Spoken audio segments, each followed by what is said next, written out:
आज हमने रिमेनिंग कुछ एग्जांपल्स और क्वेश्चंस करने हैं। आई होप कि आज हमारी एक्सरसाइज खत्म हो जाए। Exercise 6.3 we are doing.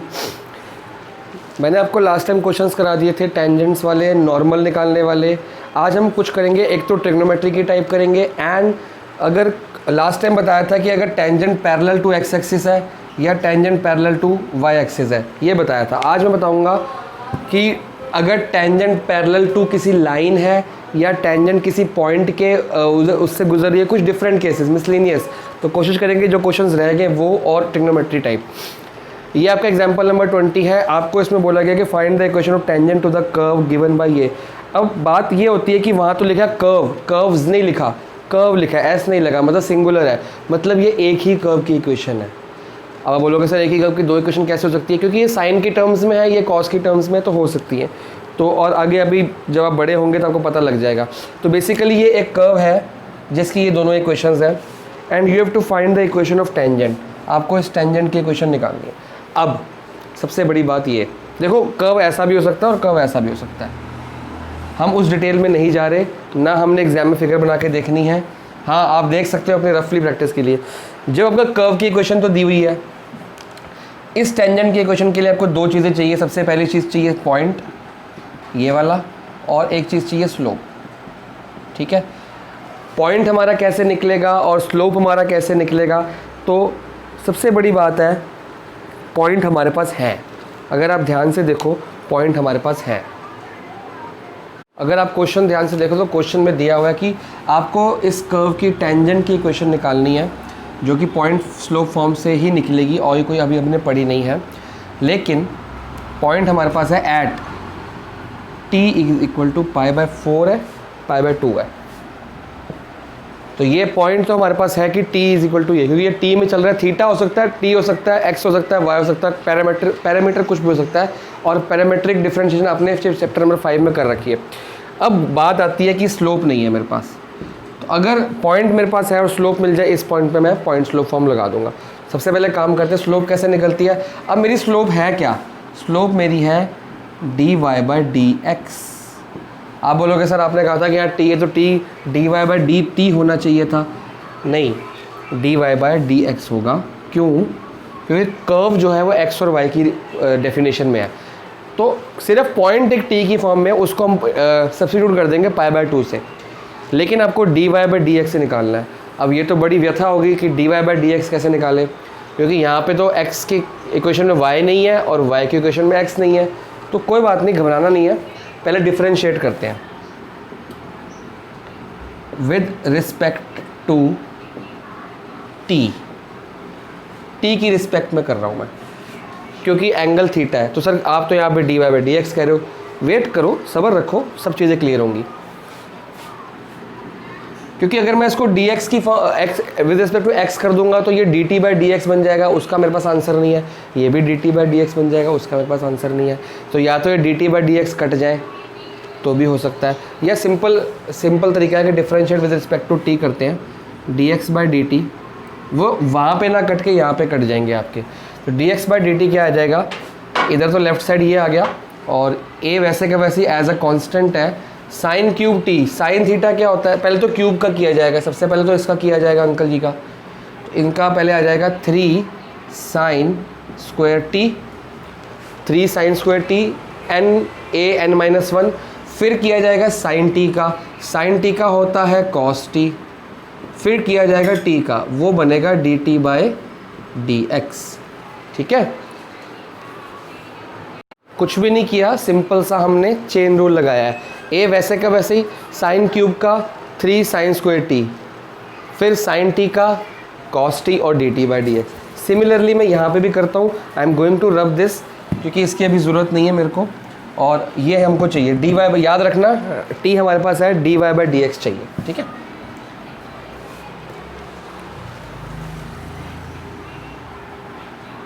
इसको भी विद रिस्पेक्ट टू ये करोगे तो b वैसे का वैसे ही 3 cos स्क्वायर टी, और cos टी का क्या होता है माइनस साइन टी। ठीक है, और फिर dt/dx। I hope it is visible to all of you. ठीक है, इसको फिर सही फॉर्मेट में आप चलो ऐसे ही रहने दो फिलहाल। अब ये dx/dt आ गया, ये dy/dt आ गया, हमको निकालना है dy/dx। अब ध्यान से देखो व्हाट इज़ dy/dx, dy/dx चाहिए ना। क्या मैं इसको ऐसा कर सकता हूँ dy/dt dx/dt, एक ही तो बात है, dt से dt कट जाएगा ना, इसमें ये कट रहा है, ये कट रहा है आपकी दो चीज़ें। जब dt से dt आपका कट जाएगा तो बचेगा क्या dy/dx, तो आप ऐसे कर लो, ठीक है। एक तरीका तो ये है, एक तरीका और भी है। अगर आप नहीं चाहते dt की रिस्पेक्ट में करना तो आप x की रिस्पेक्ट में करो। अगर आप x की रिस्पेक्ट में करोगे तो क्या आएगा, इधर आ जाएगा 1, फिर dy/1 आ जाएगा, और इधर क्या आएगा a, ये सारा कुछ सेम टू सेम आ जाएगा, और ये तो सारा सेम टू सेम आ जाएगा, बस इधर 1 आ जाएगा, और ये भी सारा सेम टू सेम आ जाएगा, बस यहाँ पे जो होगा ये x आ जाएगा। और एक सेकेंड, एक गलती हो गई है, देखता हूँ मैं आपको बताता हूँ। ये dy/dx आ जाएगा और ये dt/dx, ये dt/dx। जब आप इन दोनों को डिवाइड करोगे तो ये dt/dx यहीं पे कट जाएगा, तो प्रॉब्लम ही नहीं आएगी। एक मेरे से गलती होगी, जब मैं differentiate with respect to t कर रहा हूँ तो ये dt/dx कैसे आ गया, तो dt/dt बनेगा, वो तो 1 हो जाएगा, और ये भी नहीं आएगा क्योंकि लास्ट में t बचता है, dt/dt करेंगे ना तो 1 बन जाएगा, तो ये चीज़ नहीं आएगी क्योंकि यहाँ पे कट रही है। तो आपकी मर्ज़ी है, आप विद रिस्पेक्ट टू t करके भी उसको कर सकते हो, या आप विद रिस्पेक्ट टू x करके देखो। मैं भी आपको x के उसके रिस्पेक्ट में भी करके दिखाता हूँ, आंसर देखना सेम आएगा। क्या करेंगे, क्योंकि आप कहोगे सर ये तो रट्टा वाला काम हो गया, रट्टा नहीं मारना हमने। ये वाली वैल्यू ऊपर लिखते हैं, b3 cos² t sin t, और ये माइनस साइन मैं इधर ले आया हूँ ये वाला, और अपॉन में ये a3 sin² t cos t, ठीक है।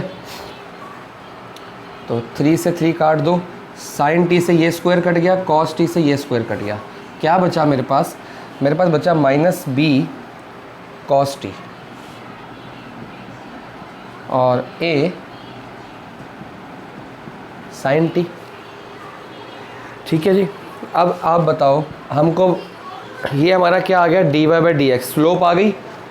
अब मैं कह रहा था आपको ये dy/dx आप इस फॉर्म से dy/dt या dx/dt की फॉर्म में नहीं निकालना चाहते, अगर आप करते, और ऑल्टरनेटिवली अगर आप करते differentiate with respect to x करते, तो क्या होता, इसको करते dx/dx क्या बन जाता 1, ये तो सेम टू सेम बनता, a3 sin² t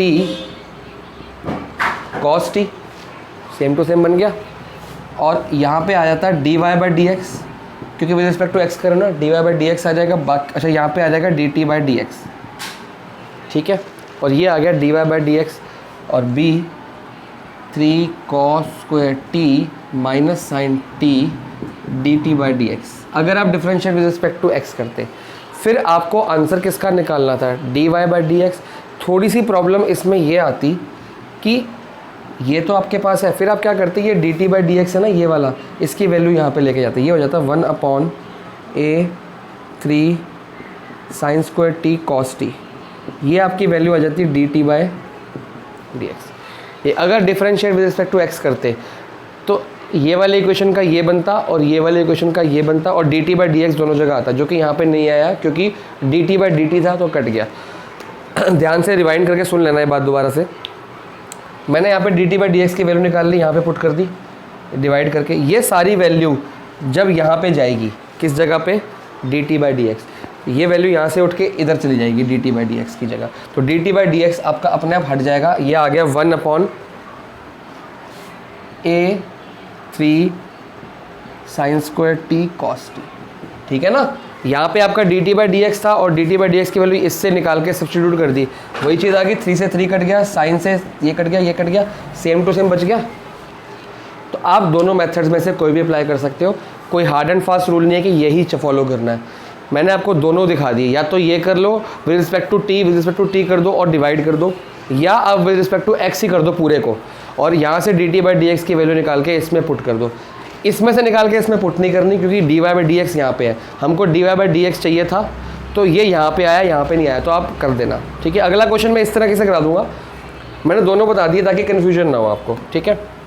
answer same ही आएगा।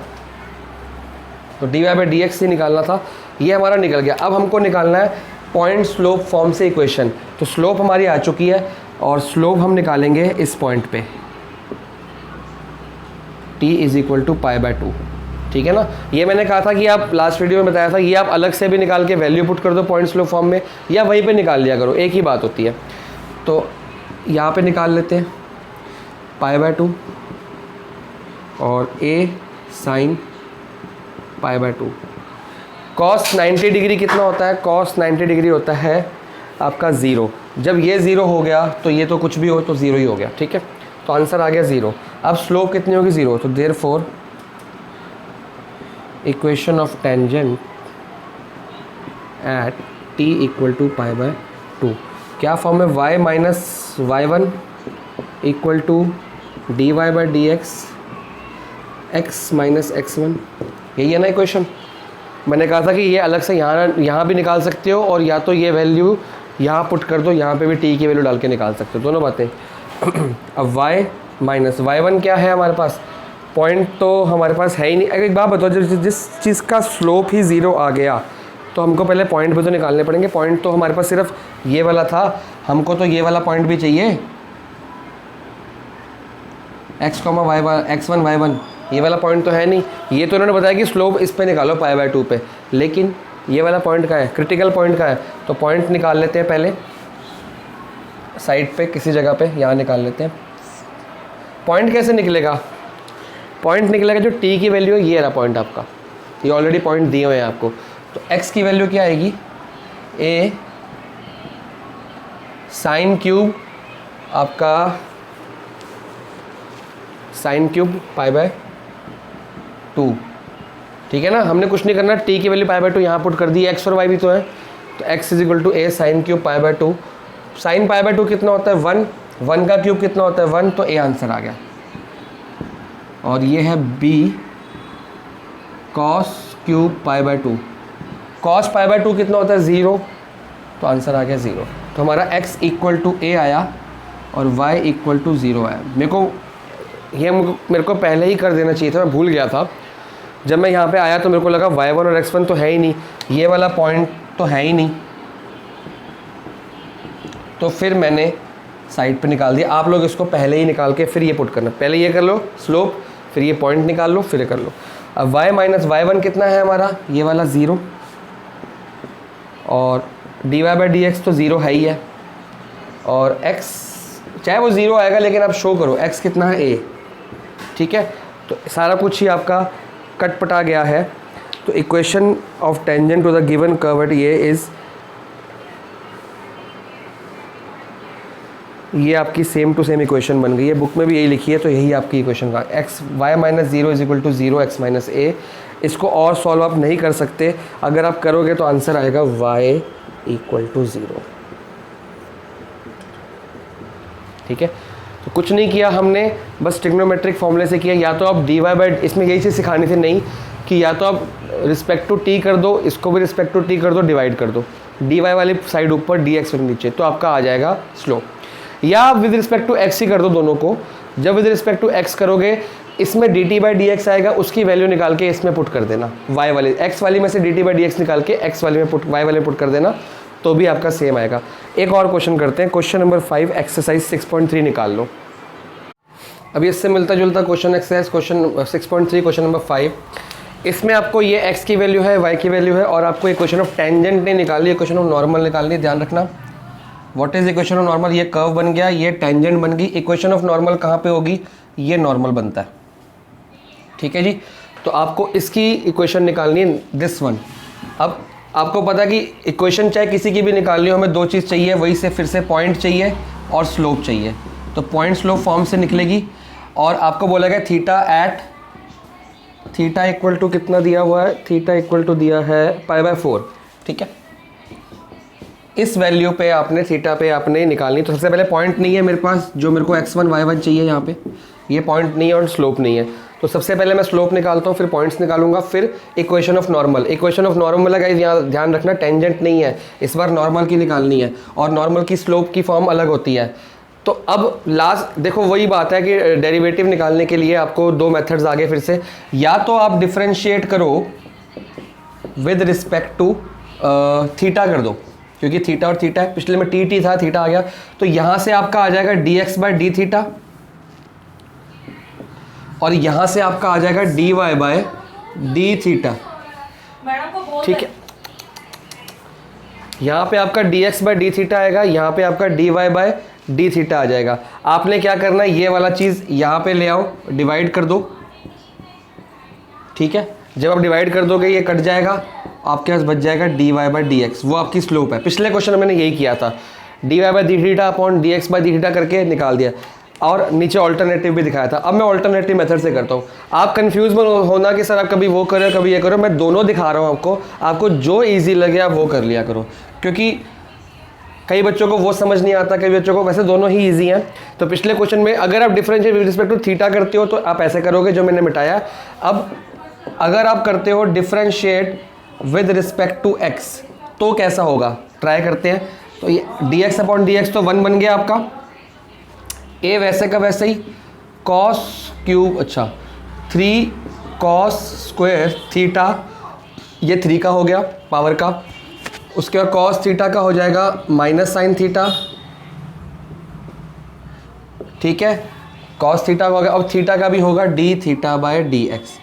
अगर आप करते विद रिस्पेक्ट टू थीटा तो होता ये D x by D theta, यहाँ पे होता, लेकिन यहाँ पे D theta by D x नहीं होता, क्योंकि यहाँ पे क्या होता फिर D theta by D theta. अगर आप थीटा पे चल रहे होते तो D theta by D theta होता, तो ये ऑटोमेटिकली 1 बन जाता, तो प्रॉब्लम आती ही ना। लेकिन हम कर रहे हैं x, तो यहाँ पे होगा 1, जो 1 यहाँ पे था, थीटा की रिस्पेक्ट में करोगे तो 1 यहाँ पे आएगा, x की रिस्पेक्ट में करोगे तो 1 यहाँ पे आएगा, सिंपल सी बात है। ठीक है, तो यहाँ पे अब d theta by D x आ जाएगा। क्लियर हो गया, ये आपकी फॉर्मूले आ गई। इसमें से डी थीटा की वैल्यू निकाल लेते हैं और उसमें पुट करेंगे, साथ साथ उसको भी कर लेते हैं। D Y by D x, d Y by D x with respect to x ही चल रहा है काम, ए वैसे का वैसे ही, साइन क्यूब थीटा हो जाएगा 3 साइन स्क्वायर थीटा, फिर साइन, चेन रूल चलता रहेगा। देखो आप बोलोगे सर आप एक ही स्टेप में कर देते हो, अब आप भी 6 चैप्टर पे आ गए, 5th चैप्टर करके आए हो पूरा, तो एक स्टेप में कर दिया करो, कोई बड़ी बात नहीं है। क्यूब का किया 3 साइन स्क्वायर थीटा, साइन का क्या होता है कॉस थीटा, अब थीटा का क्या होगा D theta by D x, क्योंकि विद रिस्पेक्ट टू एक्स कर रहे हैं ना, अगर रिस्पेक्ट टू थीटा होता तो D theta by d theta करके 1 कट जाता। अब यहाँ से मैंने कहा था कि ये इसकी वैल्यू निकाल लो, इसकी value D theta by D x, और यहाँ पे पुट कर दो, हो गया सॉल्व। तो यहाँ पे वैल्यू निकालते हैं, क्या आ जाएगी 1 अपॉन ए 3 कॉस स्क्वायर थीटा, और ये माइनस सी जो अंदर है बाहर ले आते हैं और ये यहाँ पे कर देते हैं, ये value I D theta by D x. ठीक है ना, इस वैल्यू को कहाँ पुट करेंगे हम, इसमें। ठीक है, तो करते हैं d Y by D x. ये पिछली बार जो ऑल्टरनेटिव मैंने नीचे किया था, अब मैं फेयर में कर रहा हूँ। ठीक है, पिछले क्वेश्चन में अलग मेथड से डिफरेंशिएट किया था, इस क्वेश्चन में उसी का ऑल्टरनेट कर रहा हूँ, आप दोनों में से कोई भी फॉलो कर ले रहा हो। आपको मैं सारे मेथड सिखा दूंगा कि कैसे कैसे हो सकता है। D Y by D x, चलो ए वैसे का वैसे ही, 3 वैसे का वैसे ही, sine square theta cos theta, और d theta by D x की जो वैल्यू है ये वाली, इसकी जगह मैं पुट कर रहा हूँ D theta by D x की ये वाली वैल्यू, तो आ जाएगा 1 अपॉन ये, मतलब 1 अपॉन माइनस ए 3 cos square theta sine theta. तो आप देखोगे अगर आप थीटा की रिस्पेक्ट में करो चाहे आप एक्स की रिस्पेक्ट में करो, यही चीज़ जाती है। ठीक है, ए से ए काट देंगे, पिछली बार ए और बी था, इससे ए कट गया, 3 से 3 कट गया, कॉस थीटा से स्क्वायर कट गया, साइन थीटा से स्क्वायर कट गया, and we are left with sine theta minus भी है ना, माइनस नीचे वाला ऊपर आ जाएगा ना, minus sine theta upon cos theta, जिसको हम कह सकते हैं माइनस टैन थीटा। ठीक है ना, नहीं भी कहना चाहते आप तो नहीं भी कहो, टैन थीटा ही कह दो, एक ही बात होती है। अब देखो ये d Y by D x आया, d Y by D x कहाँ पर निकालना था, at theta equal to pi by 4। ठीक है, तो आंसर आ गया माइनस टैन पाई बाई 4, 10 पाई बाई 4 10 45 डिग्री 1 होता है, तो आंसर आ गया -1। तो हमारी स्लोप कितनी आ गई, स्लोप आ गई -1। मतलब ये किसकी स्लोप है, अभी ये किसकी स्लोप आई है, ये इसकी स्लोप आई है। नॉर्मल की इक्वेशन निकालनी है। ये ना अब बच्चे गलती सबसे ज़्यादा क्या करेंगे, यहाँ पे स्लोप आ गई, पॉइंट निकाल लोगे फटा पॉइंट स्लोप फॉर्म, वो तो टेंजेंट है। ये जो स्लोप आई है ये वाली आई है m1 = -1। तो बहुत ध्यान से क्वेश्चन करने हैं। अगर टेंजेंट है तो यही स्लोप चला दो, अगर नॉर्मल है तो नॉर्मल की स्लोप तो निकालो, ठीक है। तो इसको अभी dy/dx की वैल्यू लिखते हैं। अब now what is your point slope form, थोड़ा सा मैं रब करता हूँ। अच्छा, पॉइंट स्लोप के लिए पहले पॉइंट्स भी तो चाहिए, तो पहले पॉइंट्स निकाल लेते हैं। यहाँ पे ऊपर मैं इक्वेशन निकाल दूंगा, x = a cos³ π/4, थीटा की वैल्यू पुट कर रहे हैं ना, π/4 कितना आ गया, a cos π/4 कितना होता है, cos π/4 होता है आपका 1/√2। 1/√2 का मैं अगर क्यूब कर दूंगा तो वो आ जाएगा 1/√2 का होल क्यूब, तो 2√2 आ जाएगा, ठीक है ना। 1/2 cos π/4 1/√2 होता है, तो 1/√2 का क्यूब 2√2, ठीक है। तो ये बेसिकली बन गया a/2√2। कुछ गलती लग रही है मेरे को। अच्छा, गलती ये लग रही है कि मैंने क्वेश्चन पढ़ा नहीं। क्वेश्चन में इक्वेशन तो मांगी नहीं गई, क्वेश्चन में बोला है स्लोप ऑफ नॉर्मल निकालो, तो स्लोप ऑफ नॉर्मल निकालते हैं ना, क्या एक्स्ट्रा काम कर रहे हैं। मान लो अगर इक्वेशन मांगी होती तो आप ऐसे ही करते, ठीक है। x का पॉइंट निकल गया, चलो मान लो इक्वेशन मांगी होती तो y कितना निकलता, a sin³ π/4, sin π/4 भी 1/√2 होता है, तो a/2√2 आ जाएगा ये भी। तो x भी सेम आता, y भी सेम आता, आप इक्वेशन में पुट करते।